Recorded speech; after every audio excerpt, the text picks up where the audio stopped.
I'll start my presentation with a personal story. In October 2017, I received a call from my parents telling me that my aunt got ALS. ALS is a degenerative disease that slowly destroys all the nervous connection between the brain and the body. So your brain is fine, your body is fine, but you slowly lose the capacity to control it. And the worst part in that story is that we still don't know how to cure it. We have treatment to slow down the effect, but that's it. I remember that one of the first things I said to my mom over the phone was, yeah, ALS is shit. But as a family, we decided to gather around my aunt and try to support her in all the different phases of the disease. So when she started to have difficulties to walk, we escort her from one place to another. When she lost the capacity to speak, we gave her an iPad where she could write on to communicate with us. And when she started to have difficulties to eat, we prepared the food in a way she could still consume it. But at one point, a condition became so bad that she was in need of constant medical care.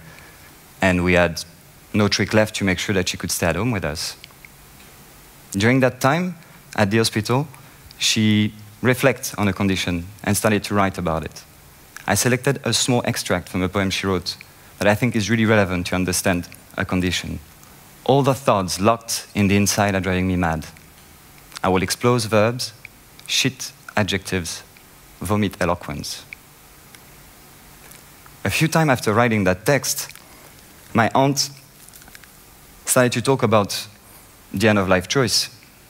So basically, assisted suicide and euthanasia, which in France is still totally illegal. But as a family, we didn't have to talk too much about it because she eventually died from a lung infection in September 2018.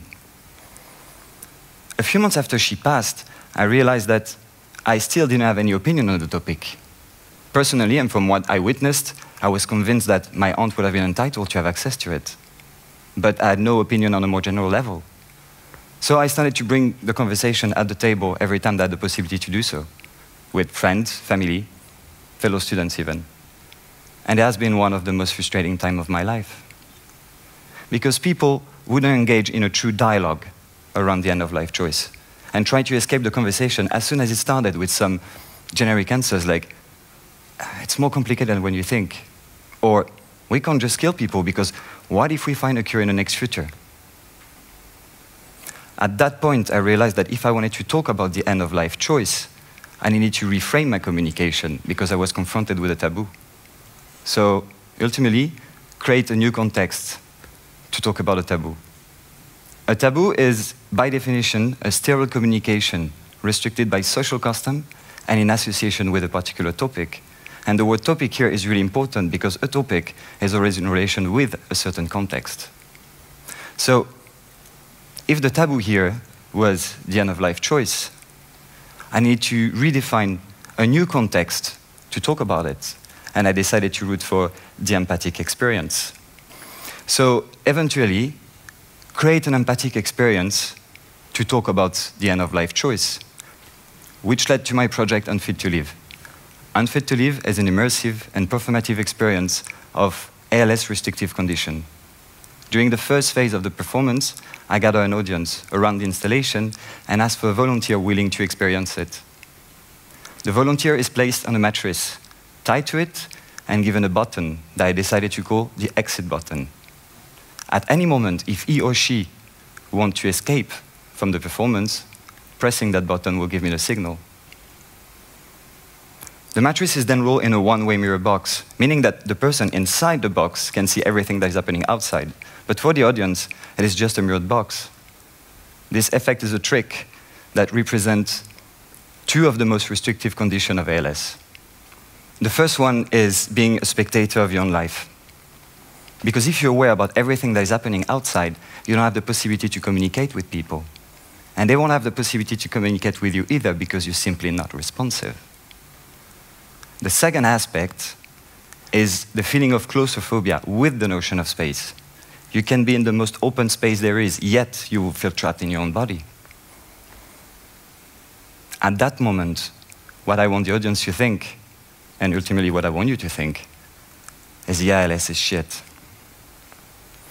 But eventually, at one point, the person which is inside the box, my volunteer, who pressed the button, which will trigger light inside the box and totally reverse the effect.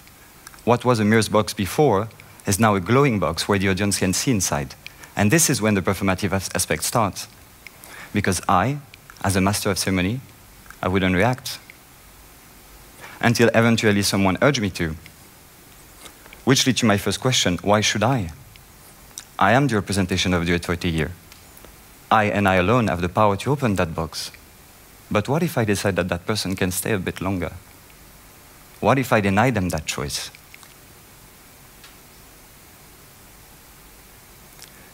Eventually, at one point, I will let the person out. But then comes my second question. How can we, as an audience, have empathy for someone which is locked in a box for 2 minutes and has been denied the right to go out of that box for 10 seconds maximum? And in the same time, as a society, refuse to engage in a true dialogue around the end-of-life choice, which means that a lot of people will live, suffer, and die in undignified manners.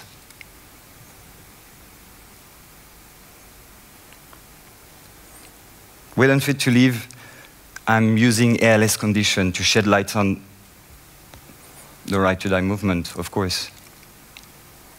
But my intention isn't to turn you into activists.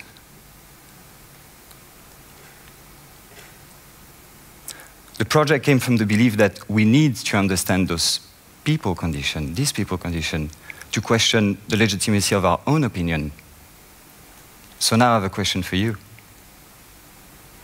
How do you think the experience would have been for the person inside the box if I decided not to integrate the exit button? Thank you.